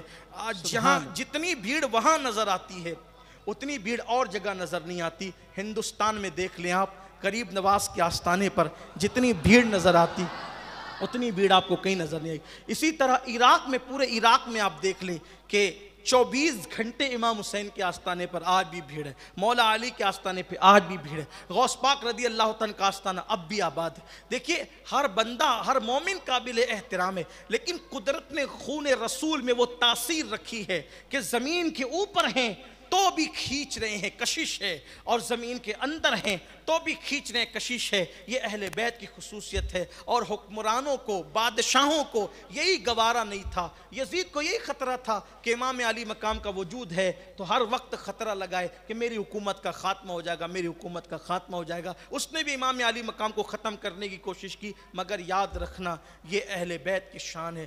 ہر ظلم سہا، ہر ظلم کو برداشت کیا، لیکن کبھی کسی کے لیے کسی معاملے میں اللہ کی بارگاہ میں شکوہ شکایت نہیں کیا. مسلمانوں ہمارے لیے آئیڈیل ہے، ہمارے لیے جو ہے وہ نمونہ ہے اہل بیت اطہار کی ذات. ان کی زندگی کو اور پڑھیں. یہ جو تذکرے ہو رہے ہیں یہ بہت مختصر اختصار کے ساتھ ہے، ان کی زندگی بڑی طویل ہے. اللہ تعالیٰ نے بہت طویل جو ہے ان کی زندگیاں رکھی ہے، ان کی سیرتیں بہت طویل رکھی ہے. پڑھتے جائیں گے زندگی ختم ہوگی. بظاہر عمریں تو ان کی کم تھی لیکن سیرت ان کی بڑی کشادہ ہے، بڑی طویل ہے. امام زین العابدین کی نسل حضرت امام محمد باقر سے چلی اور اسی طرح حضرت زید شہید سے چلی. زید شہید کون؟ جی یہ ماہرہ مطہرہ کے جو سادات ہیں، حضرت خواجہ بندہ نواز گیسو دراز جو ہیں، اسی طریقے سے جو رائے چور کے جو سادات ہیں، یہ سارے سادات کا سلسلہ نسب حضرت امام زید شہید سے جا کر کے ملتا ہے. اور بھی زیدی سادات پوری دنیا، بلگرام شریف میں جو ہمارے پیر خانے کا پیر خانہ ہے تو بلگرام شریف وہ بھی زیدی سادات ہیں. تو اس طریقے سے زیدی سادات بہت پھیلے دنیا میں. اور امام باقر سے جو اولادیں ہوئیں جیسے حضرت امام جعفر صادق، ان سے جن کا سلسلہ نسب ملتا ہے حضرت مخدوم اشرف جہانگیر سمنانی ہے، حضرت وارث پاک ہے، اسی طرح حضرت غریب نواز ہے. یہ سب لوگ امام باقر کی اولاد میں سے. یہ ایک سلسلہ ہے اور بڑا عظیم سلسلہ ہے. یہ خاندان وہ خاندان ہے جن کے وسیلے سے دعائیں قبول ہوتی ہے، جن کی محبت نجات کا ذریعہ ہے، جن کی تعظیم اللہ کی بارگاہ میں قرب کا ذریعہ ہے. اللہ تعالیٰ میں توفیق نصیب فرمائیں. ساتھ ہی ساتھ ہمیشہ کی طرح یہی پیغام، اہل بیت کی تعظیم میں جتنا آگے بڑھ سکتے ہو، احترام کر سکتے ہو آگے بڑھو، لیکن صحابہ کا احترام اور صحابہ کی تعظیم ہمارے دامن دل سے کبھی اوجھل نہیں ہونا چاہیے. ذکر اہل بیت میں کبھی صحابہ کی بے ادبی کا پہلو نہ نکلے، ذکر اہل بیت میں کبھی صحابہ کی توہین کا پہلو نہ نکلے، اسی طرح ذکر صحابہ میں کبھی اہل بیت کی توہین کا پہلو نہ نکلے۔ یہی پیغام ہمیں دیا گیا، اور ہمارے امام نے کہا کہ اہل سنت کا ہے بیڑا پار، اصحاب حضور نجم ہے اور ناؤ ہے۔ فطرت رسول اللہ کی تقریباً میں سمجھتا ہوں کہ جتنے نفوس جن کے نام آپ اور ہم جانتے ہیں ان سب کی زندگیاں اختصار کے ساتھ آج پڑھ دی گئی، اور اب کل انشاءاللہ، آج بھی ذکر تاجدار کربلا ہونا تھا لیکن شاید گفتگو اتنی طویل ہو گئی کہ اب وقت نہیں ہے کہ امام علی مقام کا ذکر ہو، اور اب کربلا کے سالار کا ذکر ہوگا، اور پھر مدینہ منورہ سے رخصتی کا ذکر ہوگا۔ آج چھٹی شب ہو گئی اور کل 7ویں شب ہے انشاءاللہ، تو اب کل ہم امام علی مقام کا ذکر، اور پھر اللہ کی توفیق سے وقت میں برکت رہی تو مدینہ منورہ سے روانگی۔ اللہ سے دعا ہے گفتگو کے درمیان اگر کوئی غلطی ہو گئی ہو اللہ تعالیٰ معاف فرمائے۔ تاریخی باتوں میں کسی ایسے مورخ کا قول میں نے پڑھ دیا ہو کہ اس مورخ نے انصاف نہیں کیا ہو تو بھی اللہ کی بارگاہ میں توبہ کرتے اللہ ہمیں معاف فرمائے، اور اللہ ہمیں حق و ثواب کی راہ دکھائے۔ اللہم ارنا الحق حقا وارزقنا اتباعہ وارنا الباطل باطل وارزقنا اجتنابہ، اور اللہ ہمیں کربلا کو سمجھنے کی توفیق دے، کربلا کی معرفت نصیب فرمائے۔ آپ سے گزارش ہے کہ کل 7ویں شب ہوگی، اپنے گھروں میں فاتحہ کا اہتمام کریں، خواتین بھی سن رہی ہیں، شربت کا اہتمام کریں، فاتحہ کا اہتمام کریں، نیاز کا اہتمام کریں، صدقہ کریں، شربت بچوں کو پلائیں، بڑوں کو پلائیں، امیر غریب سب کو پلائیں۔ حضرت شاہ عبدالعزیز محدث دہلوی، اس شاہ عبدالعزیز شاہ ولی اللہ کے بیٹے ہیں، یہ فرماتے ہیں کہ جب عاشورہ آتا ہے تو میں امام حسین کی نیاز کرتا ہوں اور کھڑے ہو کر سلام پڑھتا ہوں، اور جب میں یہ کام کرتا ہوں تو میں کربلا والوں سے اپنے آپ کو قریب پاتا ہوں اور کربلا والوں کو اپنے سے قریب پاتا ہوں۔ سبحان اللہ، سبحان۔ یاد رکھیے یہ سب چیز، اور ذکر کربلا کیجئے، یہاں جو سنیے اپنے گھر میں بتائیے، اور اب تو جا کے بتانے کا معاملہ نہیں ہے بلکہ اب تو بیانات ریکارڈ ہوتے ہیں، اپنے گھر میں کربلا والوں کا ذکر کیجئے، سنیے، بڑی برکتیں ہیں۔ یزید سے دور رہیے، یزیدی کردار سے دور رہیے، اور امام علی مقام پر یا اہل بیت پر یا اصحاب رسول پر کوئی کیچڑ اچھالتا ہے تو اپنی طاقت بھر، اپنی جو وہ صلاحیت بھر اس کو جواب ضرور دیجئے، اس لیے کہ جب کوئی اہل بیت کی طرف سے، صحابہ کی طرف سے، اللہ کے رسول کی طرف سے ان کے دشمنوں کو دلیلوں سے جواب دیتا ہے تو اس بارگاہ میں اس کی مقبولیت بڑھتی ہے۔ مجدد اہل سنت علامہ شفیع کاڑوی رحمۃ اللہ علیہ خود فرماتے ہیں کہ جب یزید کی تعریف کی گئی اور یزید کی تعریف کی گئی، امام حسین کی توہین کی گئی، تو میں نے یزید کی تعریف کرنے والوں کو جواب دیا اور امام حسین کی توہین کرنے والوں کو جواب دیا، اور میں نے کتاب لکھی امام پاک اور یزید پلید، بڑی اچھی کتاب ہے۔ فرماتے میں نے کتاب لکھی، جب یہ کتاب میں نے لکھی امام حسین کے دفاع میں اور یزید کی مذمت میں، تو یہ کتاب مکمل ہو رہی تھی تو امام حسین میرے خواب میں تشریف لائے اور مجھے دیکھ کر کے مسکرایا۔ تو یہ سلسلہ جو ہے وہ دلوں سے جڑا ہوا ہے، تو اپنے گھر میں اہتمام، ایک گلاس شربت ہی بنا کر فاتحہ دلائیں، ایصال ثواب کریں۔ یہ فرض و واجب نہیں ہے لیکن یہ ایک محبت کی نشانی ہے۔ بہت سی چیزیں ہوتی ہیں فرض و واجب نہیں ہوتی لیکن محبت کی نشانی ہوتی ہے، جیسے اپنے بچوں کو چومنا، یہ فرض و واجب نہیں ہے لیکن اگر ہم چومتے ہیں تو دیکھنے والے کو لگتا ہے کہ اپنے بچے سے پیار کرتا ہے، پیار کی نشانی ہے۔ تو ایسے یہ چیزیں پیار کی نشانی ہے، وہ تو جنت میں مزے لے رہے ہیں، ساقی کوثر کے ہاتھوں سے سیراب ہو چکے ہیں، لیکن ایک محبت کی نشانی ہوتی، پیار کی نشانی ہوتی ہے۔ اگر اپنا وقت تو ختم ہو گیا ہے، ایک بات آپ کو کہتا ہوں، اگر اجازت ہے تو کہیں، ٹائم زیادہ ہو رہا ہے لیکن کہتا ہوں، دیکھو کیا بات ہے۔ ایک مرتبہ کا واقعہ ہے کہ محرم شریف، دیکھو محرم شریف میں فاتحہ وغیرہ کا اہتمام قدیم دور سے سنی بڑے اہتمام بہت اہتمام کرتے، شربت کا، مالیدے کا، کھچڑے کا، اور بھی جو کرتے تھے۔ حالانکہ یہ چیزیں سن کر کے آج نوجوانوں کو ہنسی آتی، یہ محبت کی چیزیں، فرض واجب نہیں، مستحب ہے، اچھا کام۔ بھئی کسی کو کھلانا اچھا ہی تو کام ہے، کتے کو پانی پلائیں تو اس پہ جنت ملتی ہے، امام کے نام پہ شربت پلائیں جنت نہیں ملنی۔ تو پہلے سے بہت اہتمام ہوتا ہے۔ اور اہل بیت کی محبت جہاں ایمان ہے وہاں اہل بیت کی محبت، اور جہاں اہل بیت کی محبت ہے وہاں ایمان ہے۔ اب آپ یہ نہیں سمجھے کہ روافظ کے پاس بھی تو محبت ہے، وہ چیٹنگ کرتے ہیں، محبت نہیں کرتے، یاد رکھ۔ چیٹنگ کرنا اور ہے، محبت کرنا اور ہے۔ وہ انشاءاللہ کبھی وقت رہا تو ہم بتائیں گے وہ کیسے چیٹنگ کرتے ہیں۔ وہاں چیٹنگ ہی چیٹنگ ہے، روافظ کو کبھی سننا نہیں، ان سے کبھی متاثر نہیں ہونا۔ وہاں دیکھو محبت کے نام پہ سب چیٹنگ ہوتی ہے۔ اہل سنت کو اللہ نے جتنی محبت دی اہل بیت کی اتنی کسی کے پاس نہیں۔ صحابہ کے دشمن ہیں، ان کی گستاخیاں جو انہوں نے اہل بیت کی شان میں کی روافظ نے، اگر آپ سنیں گے تو آپ کا خون کھول جائے گا، لیکن یہ عنوان نہیں ہے، ابھی وہ بات نہیں کرنا ہے۔ تو ہندوستان کی سرزمین تو ہمارے یہاں ایسا ہے نا کہ پڑوس میں کوئی یہودی بھی رہتا ہے، کوئی ہندو بھی رہتا ہے، کوئی سکھ بھی رہتا ہے، کوئی عیسائی بھی رہتا ہے، یہاں تو کلچر مکس ہے، بستی مکس ہے۔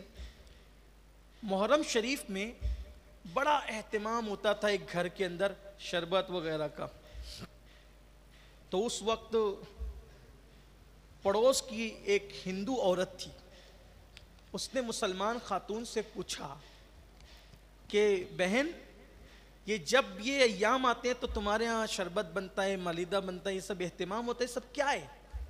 تو اس خاتون نے بتایا کہ بہن ایسا ہے، اچھا ہمارے ہاں ہندوستان میں چاہے وہ ہندو مسلم بھی جب پڑوس میں رہتے ہیں تو محبت سے رہتے ہیں، پیار سے رہتے ہیں، یہ محبت کی زمین ہے۔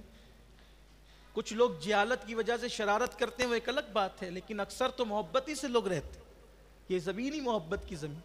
تو ہندو عورت نے مسلمان عورت سے پوچھا کہ یہ کیا ہوتا ہے؟ تو اس عورت نے بتایا کہ یہ ہمارے نبی کے نواسے امام حسین شہید ہوئے، ان کے بچے شہید ہوئے، ان کے گھر والے شہید ہوئے، سب بتائی اس نے داستان۔